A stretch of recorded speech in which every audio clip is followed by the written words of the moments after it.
Je te partage un truc que je partage plus profondément dans une de mes sessions de mon processus désir et résonance traumatique.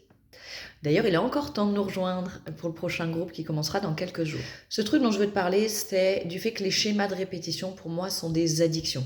Moi, j'appelle ça des addictions comportementales. Et donc, le schéma de répétition, ça va se traiter comme n'importe quelle addiction. Ça veut dire quoi? Ça veut dire que quand tu comprends comment fonctionne une addiction, quelle qu'elle soit, hein, peu importe ce que ça concerne, et que tu le transposes sur tes schémas de répétition, bah, tu vas comprendre comment ça fonctionne. Tu vas comprendre que potentiellement, il va y avoir des périodes de sevrage, que dans ces périodes de sevrage, tu vas avoir énormément de manque et que c'est normal et que ça ne veut pas dire qu'il faut y retourner.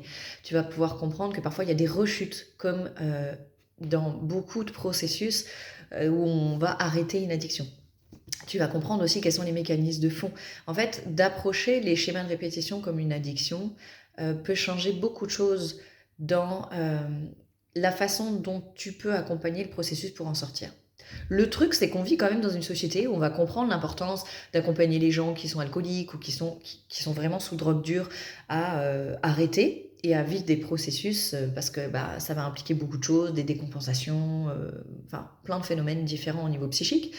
Mais par contre, il y a une sorte de no man's land au niveau relationnel, alors que de mon point de vue, c'est l'endroit où nos addictions sont les plus puissantes. Parce que là, moi, il y a vraiment des enjeux qui sont d'un ordre métaphysique, psychologique, physiologique. Et donc, ça va concerner des addictions extrêmement fortes. Mais là où je dis que c'est peut-être plus fort qu'à d'autres endroits, c'est que l'intimité est l'un des lieux où le sentiment de transcendance se réveille le plus et le plus fort. Il y a un lien direct entre ce que j'appelle moi des shoots de transcendance et l'addiction. Et donc tant que d'ailleurs cette quête de transcendance n'est pas remise au bon endroit, tant qu'on n'en reprend pas la responsabilité, il va y avoir ces phénomènes d'addiction. Tout ça pour te dire que les schémas de répétition, on est trop peu accompagné sur ces addictions comportementales-là. Et les schémas de répétition font pourtant partie de nos plus grosses addictions.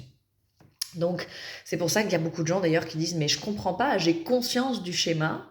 Mais ça continue quand même. Et n'importe quelle addiction fonctionne de cette façon-là en réalité. Et c'est normal.